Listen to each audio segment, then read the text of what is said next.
Putus cinta tak pernah mudah. Tidak sedikit pula yang sulit melewati kesedihan hingga berdampak pada pola makan dan berat badan.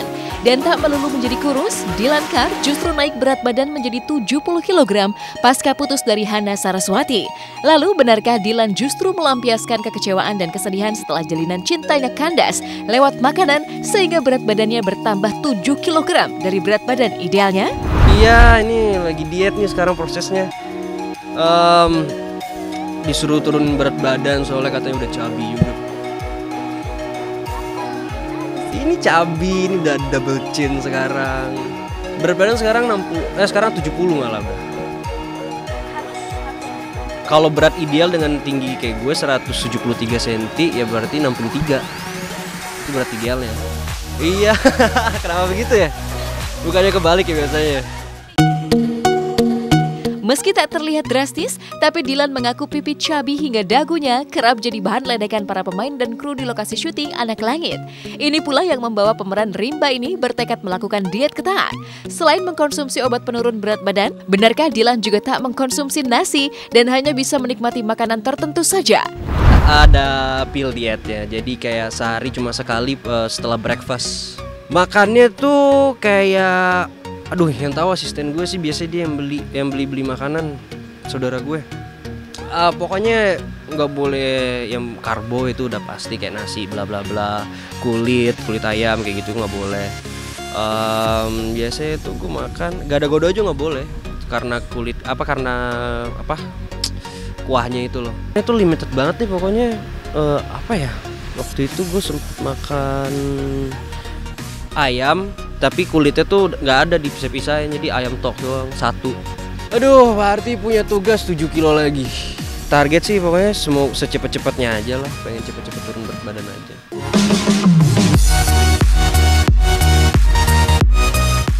Diet ketat dan tak mengkonsumsi nasi, Dylan Carr mengaku kondisi fisiknya sempat drop. Tapi benarkah kondisi kesehatan Dylan yang sempat menurun disebabkan karena diet atau justru masih terbawa perasaan setelah putus cinta? Baik-baik aja. Iya, karena kecapean aja. Kok bukan karena itu nggak ngaruh itu sama sekali. Mengganggu rutinitas sih kalau cuma ngedrop kayak gini sih nggak juga sih ya. Tetap lancar-lancar aja, tinggal minum vitamin aja sih.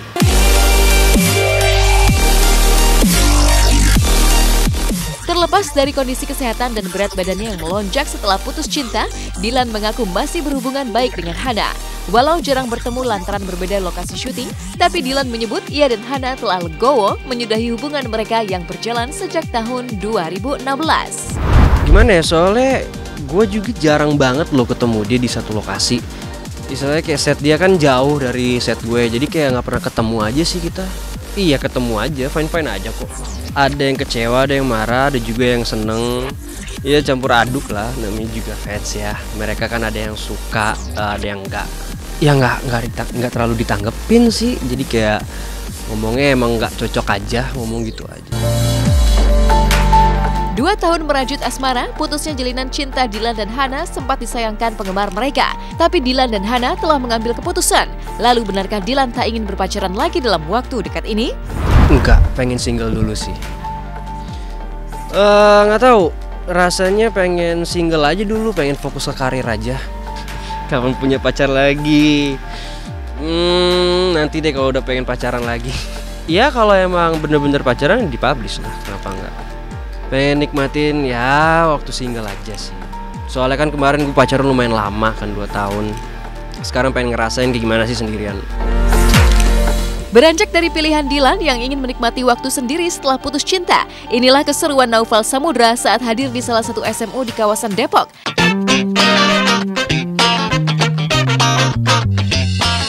Bintang film Something in Between ini berbagi pengalaman serta beradu akting dengan para siswa SMU yang sangat antusias menyambut kehadirannya.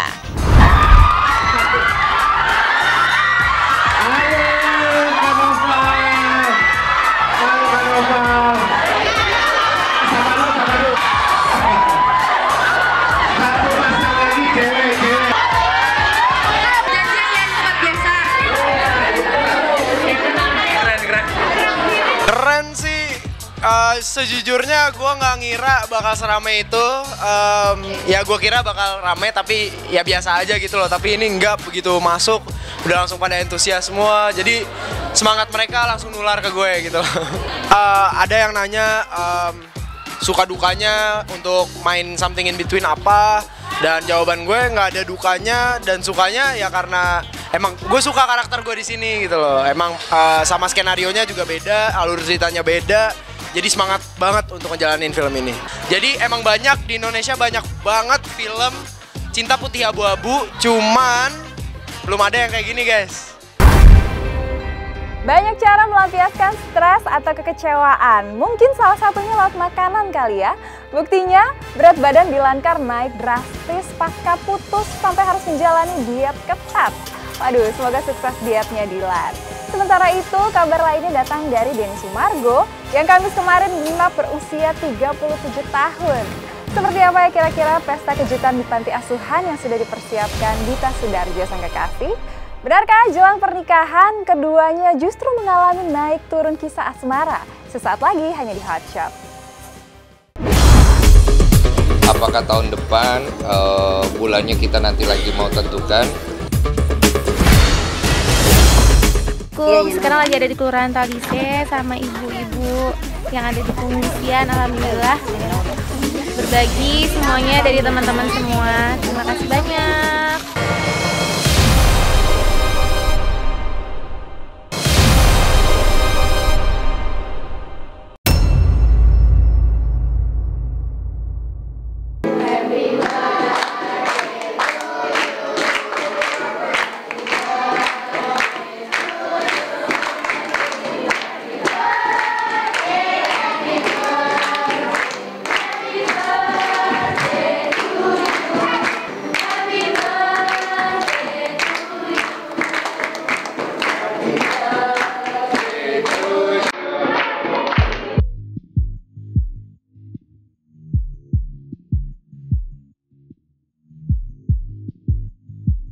Kepak-kepak sayap cinta pekan ini kian menghembuskan angin romantis jelang hari H pernikahan aktor Denny Sumargo dan Dita Sudarjo sang kekasih.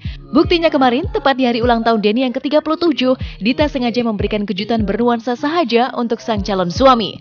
Dita membawa Denny ke sebuah rumah anak yatim piatu dan menggelar sebuah perayaan ulang tahun sederhana bersama anak yatim piatu. Untuk Denny, uniknya suasana pun berubah haru ketika Denny berbagi perasaannya yang bahagia bisa merayakan ulang tahun bersama anak yatim piatu karena dirinya juga merupakan anak yatim yang sontak saja ditumpahkan Denny dengan mencium mesra sang calon istri. Karena Kak Denny juga anak yatim, Kak Denny sudah tidak punya bapak, gitu. Jadi Kak Denny ingin berbagi sukacita bersama dengan kalian di hari ulang tahun Kak Denny.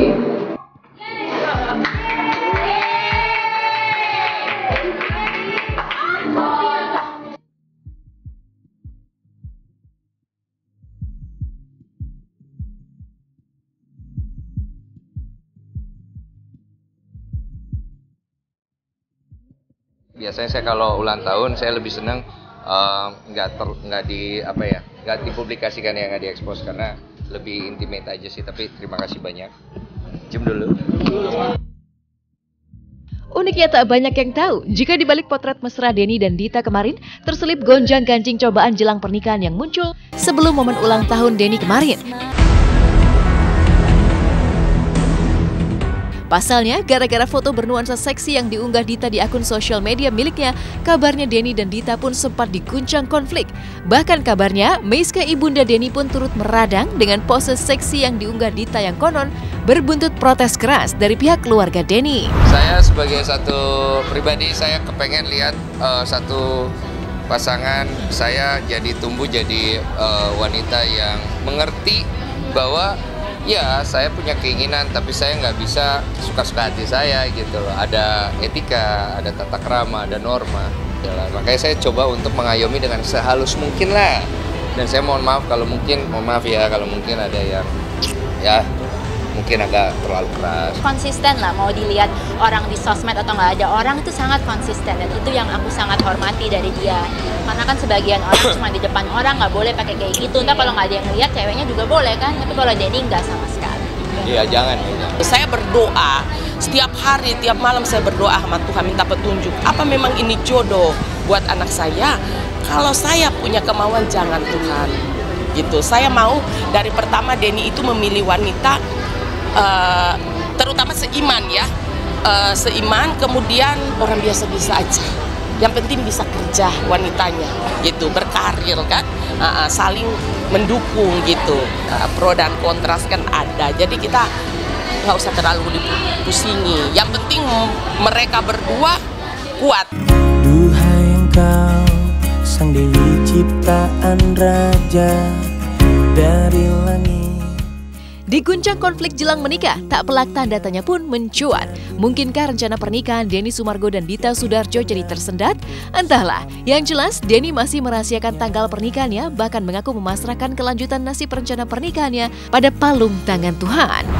Untuk masalah pernikahan dan hubungan yang lebih serius nanti ke depan, kita planning tetap apakah tahun depan bulannya kita nanti lagi mau tentukan, sembari juga pengurusan surat-surat dan lain-lain, karena ada beberapa surat-surat kita belum selesai. Oh, melakukan konseling pernikahan sebenarnya idenya Dita nih. Iya, karena kan pernikahan tuh berat ya, dan saya masih kayak anak kecil loh, masih egois loh. Jadi saya harus belajar lah jadi istri tuh gimana. Dan pernikahan kan kita bukan buat kita aja, buat Tuhan kan. Itu pertanggungjawaban kita. Meninggalkan kebahagiaan Densu di hari jadinya yang ke-37 hingga silang pendapat yang terjadi jelang pernikahan keduanya dari Sulawesi Tengah, tepatnya di kota Palu dan Donggala. Inilah sederet keajaiban para korban selamat 2 pekan pasca bencana. Dan seperti apa kisah pasangan suami istri yang bisa menyelamatkan 2 anak mereka dari gempa dahsyat dan tsunami. Sementara itu, pasca berkas perkaranya dinyatakan lengkap alias P21, benarkah Lira Firna justru tidak hadir memenuhi panggilan penyidik Polda Metro Jaya? Sesaat lagi usai jeda pariwara berikut ini.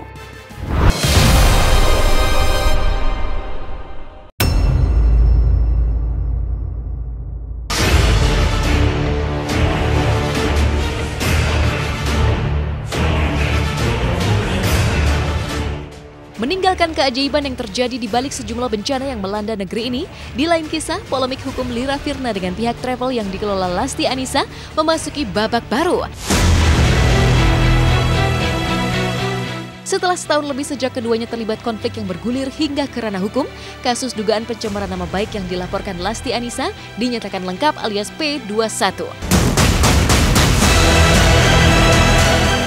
Seharusnya Kamis kemarin, pelimpahan dilaksanakan di mana penyidik Polda Metro Jaya menyerahkan tersangka dan barang bukti ke Kejaksaan Negeri Kota Bekasi. Tapi sayangnya, Lira Firna tak memenuhi panggilan polisi. Lalu benarkah Lira yang diwakilkan kuasa hukumnya, Rasman Nasution, tak menerima surat pemanggilan meski penyidik sudah melayangkan surat resmi? Saya tadi justru kaget ya, ketika salah seorang wartawan menghubungi saya dan mengatakan, "Bang, abang ke Polda nggak?" Terus saya tanya, "Untuk apa ke Polda? Kan hari ini penyerahan tahap 2 kasusnya Lira Firna." Saya bilang, "Saya nggak tahu." Saya cek di kantor, apakah ada surat masuk ke kantor saya? Ternyata tidak. Kemudian saya telepon Fadlan. Nah, Fadlan mengatakan tidak terima surat. Nah, lalu kemudian saya langsung berinisiatif menghubungi Fajar, penyidik, dan Fajar membenarkan. Karena menurut pengakuan beliau sudah mengirim surat ke Lira Firna melalui apartemennya, tapi surat itu belum ada, sehingga Fadlan kaget, saya kaget. Memang diagendakan ya, hari ini diagendakan untuk tahap kedua yang akan kita kirim tersangka dan barang buktinya ke Bekasi Kota, ke JPU Bekasi Kota. Jadi kami tetap sifatnya adalah menunggu terhadap pelimpahan yang akan dilakukan oleh teman-teman penyidik. Kami menunggu, dan memang seperti yang tadi sudah kami dapatkan informasi bahwa hari ini informasinya si Lira Firna tidak bisa untuk dilimpahkan pada hari ini.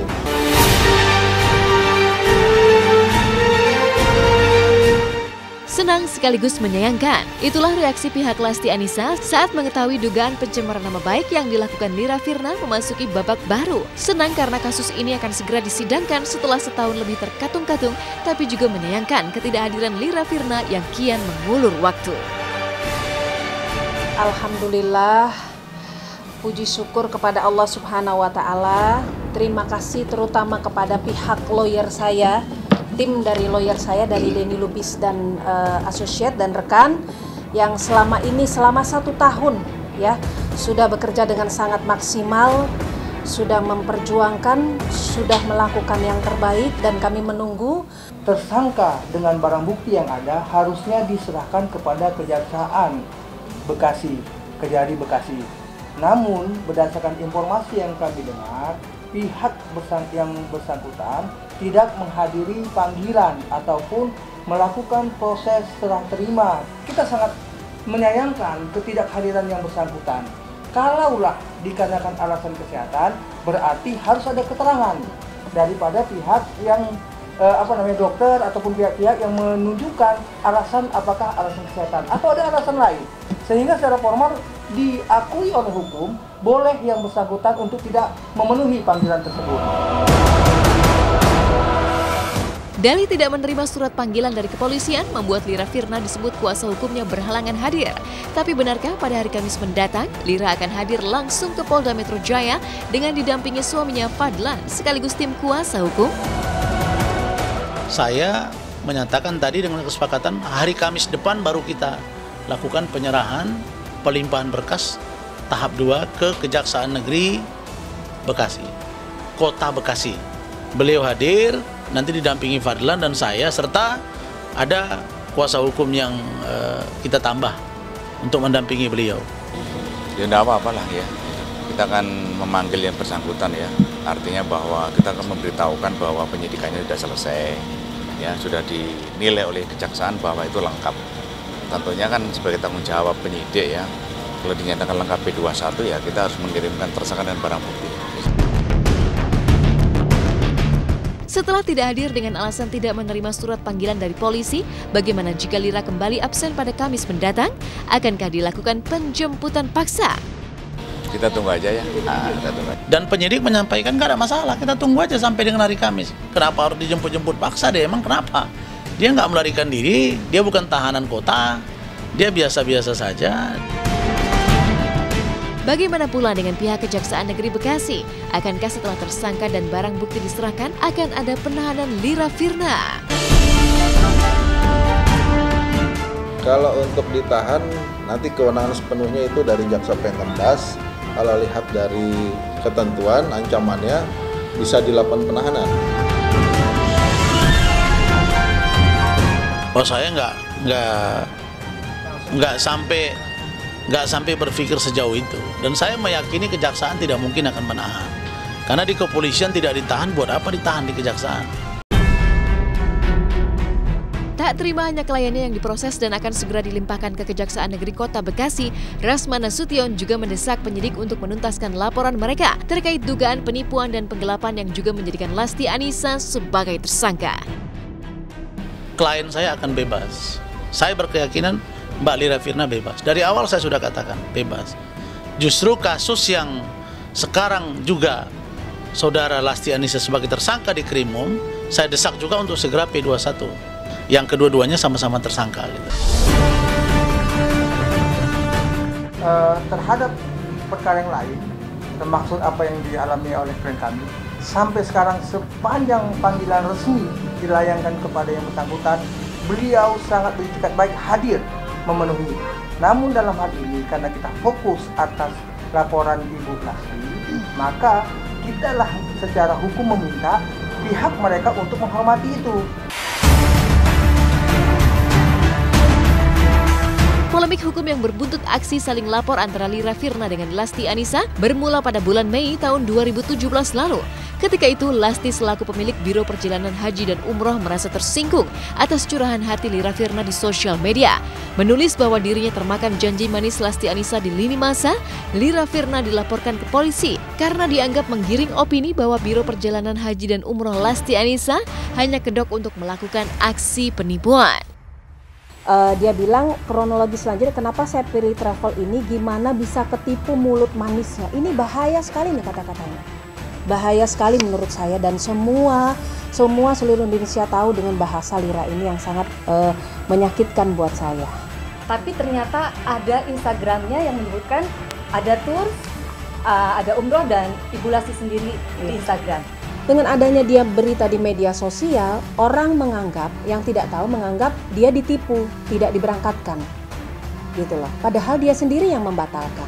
Chattingan apa yang berat? Dia cuma mengatakan saya kok tertipu ya, kok terpengaruh ya dengan bujuk rayu bujuk rayu dan manis mulut dari seorang Lasti Anissa. Hanya itu kalimatnya. Dan itu diinterpretasi nanti oleh saksi ahli kita datangkan gitu. Saksi ahli apakah ini masuk unsur pelanggaran hukum atau tidak, nanti kita lihat. Sepenggal kalimat yang ditulis Lira Firna memantik konflik hukum. Tak terima dilaporkan, Lira Firna melaporkan balik Lasti Anissa dengan dugaan penipuan dan penggelapan. Pasalnya, uang untuk berangkat haji yang telah dibayarkan tak kunjung dikembalikan oleh pihak Lasti Anissa tersebut.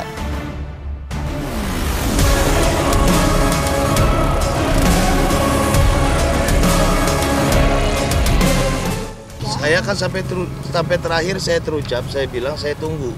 Tanggal 15, saya bilang sama teman-teman, saya nanya saya semuanya pasti saya bilang tanggal 15, tunggu tanggal 15.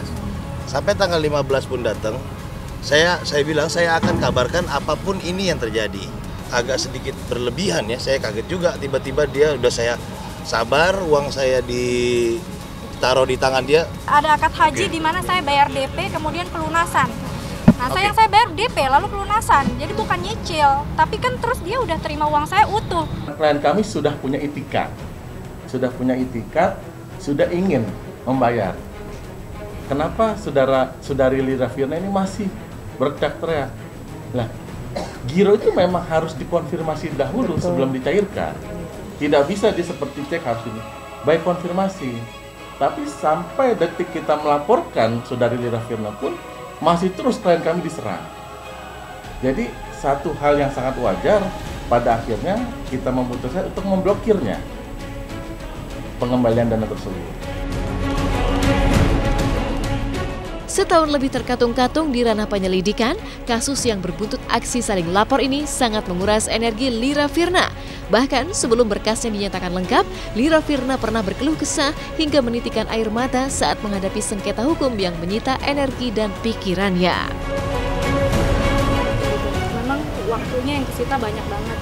Dan karena aku biasanya memang anak-anak aku dampingin sendiri, belajar semua sama aku, ngaji semua sama aku. Jadi otomatis mereka ditinggal. Dan kadang kalau pergi itu kan pagi jam 10 sampai malam sampai mereka udah tidur. Jadi memang aku sadar penuh bahwa 2 kali UTS, UAS itu beberapa kali nggak bisa dampingi. Saya lebih ngasih supportnya ya doa yang pasti nomor 1. Karena nggak ada kekuatan selain kekuatan Allah ya. Kita memang sudah mau memegang teguh banget la ilaha illallah ya, la haula wala quwata illa billah. Dan istri saya juga tipenya orangnya nggak bisa cuma ditenangin aja tanpa ada buktinya. Meski kini kasus tersebut akan segera dilimpahkan ke kejaksaan, tapi polemik ini seakan masih jauh dari kata usai. Apalagi ketika pihak Lira Firna dan Lasti Anissa akan adu argumentasi serta bukti saat kasus mereka digelar di meja hijau. Saya hanya menginginkan keadilan, ya. Saya hanya menginginkan keadilan dan saya yakin sekarang ini negara hukum kita sudah sangat adil, ya. Polisi juga sudah sangat bekerja dengan profesional. Pihak kejaksaan sudah sangat profesional dan kami serahkan kepada kuasa hukum kami dan kepada hukum di negara Republik Indonesia ini. Yang pasti kami akan mengawal kasus ini hingga tuntas, ya. Sampai persidangan akan kami pantau dan akan kami kawal sampai tuntas, ya. Memang lelah juga 1 tahun menunggu kepastian hukum ini. Tapi alhamdulillah akhirnya sudah sampai. Ini proses hukum yang sudah setahun lebih, kemudian kita akan lihat perkembangannya seperti apa, dan saya meyakini klien saya akan bebas.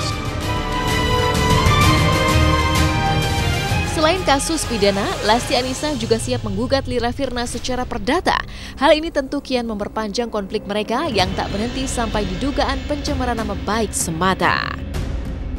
Yang menimbulkan kerugian baik material maupun imaterial. Tidak menutup kemungkinan setelah proses pidananya selesai, kami akan melakukan upaya gugatan perdata. Di sana jelas nanti sebagaimana diatur dalam hukum perdata. Perbuatan melawan hukumnya nanti kerugiannya seperti apa nanti akan kami usahakan seperti itu. Jadi kalau ditanya kesiapan dia sangat siap dia, nggak ada masalah. Yang justru kemarin kita desak supaya Krimum itu juga menyamakan persepsi dalam pengertian mempercepat prosesnya. Buat aku efeknya adalah waktu dan tenaga dan pikiran yang selama 2 tahun ini jadi tersita banget. Jadi memang, dan ini belum selesai. Jadi ya pengennya sih biar selesai gitu.